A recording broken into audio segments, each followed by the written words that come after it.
My name is Emma Caldwell, and I'm 32 years old. I work long hours as a nurse in a busy hospital, so late-night trips to Walmart have become part of my routine. It's usually quiet at that hour, which I appreciate after a long shift. But one night, something happened that I can't seem to forget. It was a Friday night, just after 11 p.m. I had finished a grueling 12-hour shift and was exhausted. I pulled into the Walmart parking lot, relieved to see only a few cars scattered around. As I parked, I noticed something strange. A shopping cart sitting right next to my car. It was filled with random items: a dirty blanket, a half-empty water bottle, and some torn-up pieces of cardboard. It looked like someone had just left it there in a hurry. I didn't think too much of it at the time. People leave weird stuff behind all the time, right? I grabbed my purse and headed inside, eager to grab a few essentials and get home. As I walked through the aisles, I started to feel uneasy, like someone was watching me. At first, I thought it was just my tired mind playing tricks on me. But then I noticed him. A man, maybe in his late 40s, with a disheveled appearance.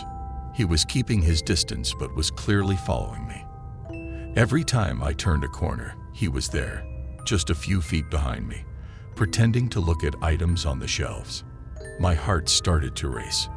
I picked up my pace, moving quickly through the store, but he matched every step. I knew I had to do something. So I headed toward the front of the store where a security guard was stationed. Trying to stay calm, I told the guard about the man who was following me. The guard nodded and walked with me back to the aisles. But when we got there, the man was gone. I couldn't believe it. He had just vanished. Feeling shaken, I decided to cut my shopping trip short. I quickly paid for my items and hurried out to the parking lot. The night air felt colder than usual as I made my way to my car, but as I approached, my heart dropped. The shopping cart was still there, but the items inside had changed.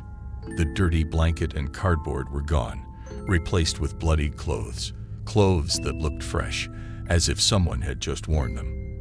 Panic surged through me, and I fumbled with my keys, desperate to get in my car and drive away. I managed to get the door open and jumped inside, locking the doors behind me. My hands were shaking so badly that I could barely start the car, but I finally got it going and sped out of the parking lot, not daring to look back. Later that night, when I got home, I noticed something that made my blood run cold. Stuck under my windshield wiper was a note. My hands trembled as I unfolded it. The message was simple, but it sent a chill down my spine. Asterisk, you were supposed to be next. Asterisk, I didn't sleep at all that night, and the next day, I reported everything to the police. They took the note and said they'd investigate, but deep down, I knew they wouldn't find anything. That man, whoever he was, had picked me out that night. I was supposed to be his target, but for some reason, he changed his mind. I haven't been back to that Walmart since, and I don't think I ever will. Every time I think about that shopping cart, those bloody clothes, and the note, I get a knot in my stomach. I was lucky that night, but I can't help but wonder who wasn't.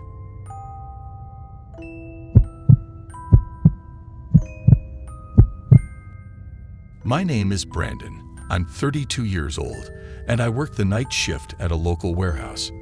After a long, exhausting shift, I usually stop by Walmart to pick up a few things before heading home. It's always quiet around 3 a.m., but on this particular night, the quiet felt different, heavy, almost suffocating. As I walked into the store, everything seemed normal at first. The usual fluorescent lights flickered above, and the aisles were practically empty. I headed straight to the electronics section to check out some new headphones. As I turned into the aisle, I noticed a man standing near the TV section. He was disheveled, his clothes wrinkled and dirty, and he was staring blankly at the screens as if he was in a trance. I didn't pay him much attention at first.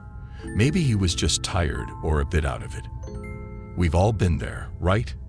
I continued browsing, but every time I glanced back at him, he was still standing there, not moving an inch.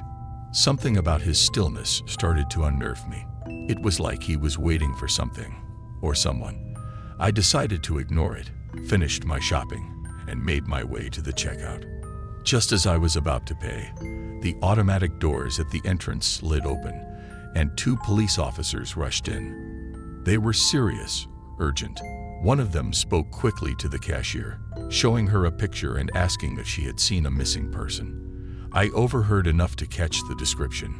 Male, late 40s, wearing a torn jacket, unshaven, and looking a little out of place. My heart skipped a beat. It was the man I saw in the electronics aisle. I hesitated, wondering if I should say something. Finally, I approached the officers and told them about the man I'd seen. They asked me to show them where he was, so I led them back to the aisle. But when we got there, he was gone. The aisle was completely empty, just like it had been when I first entered the store. The officers exchanged a look and asked the store manager to pull up the security footage. We watched together as the footage played, showing me walking down the aisle, passing by the TV section, but there was no one there.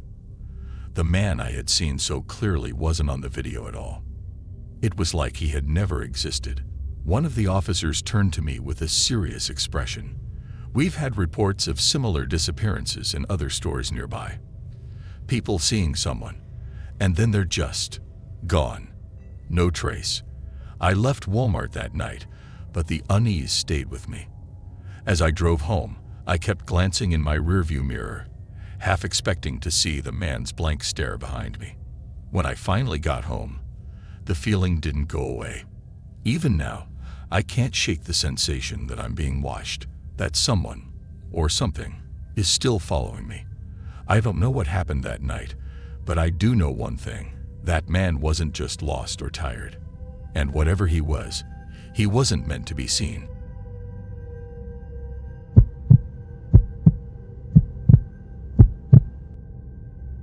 My name is Cassie. I'm 26 years old, and I live alone in a small apartment just outside town.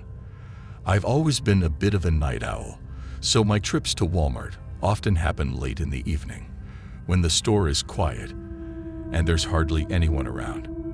At first, it felt peaceful, but lately, it's been anything but. It all started a couple of months ago. I began noticing this man at Walmart, middle-aged, scruffy-looking, with unkempt hair and a wild look in his eyes. The first time I saw him, I didn't think much of it. Walmart attracts all kinds of people, especially late at night. But then, I started seeing him every time I went. He'd be in the same aisles as me, never too close, but always there, just watching. At first, I tried to convince myself it was just a coincidence, but as the weeks passed, it became clear that he was following me. It didn't matter what time I went to Walmart. He was always there, lurking in the background. I'd go to the grocery section, and there he'd be, pretending to examine a can of soup. I'd move to the home goods aisle, and a few minutes later, he'd appear again, staring blankly at some towels. It was unsettling, to say the least. I thought about confronting him, but something about his demeanor made me hesitate. There was something off about him, something that made my skin crawl. Finally, I couldn't take it anymore. One night, after yet another encounter with him, I approached the store's security and told them about the man. They were sympathetic and agreed to check the security cameras, but when they did, they found nothing. The cameras showed me walking through the aisles alone. No sign of the man at all. It was as if he didn't exist. I started to feel like I was losing my mind. But then, something happened that made it all too real. One night, after leaving Walmart, I drove home, trying to shake the uneasy feeling that had settled over me. When I pulled into my driveway, my heart nearly stopped. There he was, standing in front of my house, holding a knife. I froze. He just stood there, staring at me with those wild eyes, the knife gleaming in the moonlight.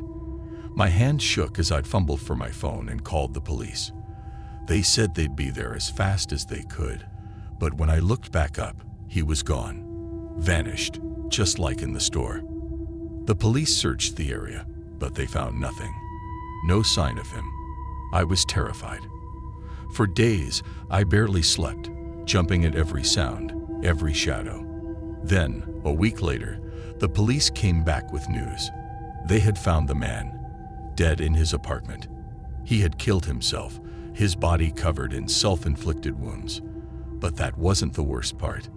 The worst part was the note they found in his apartment.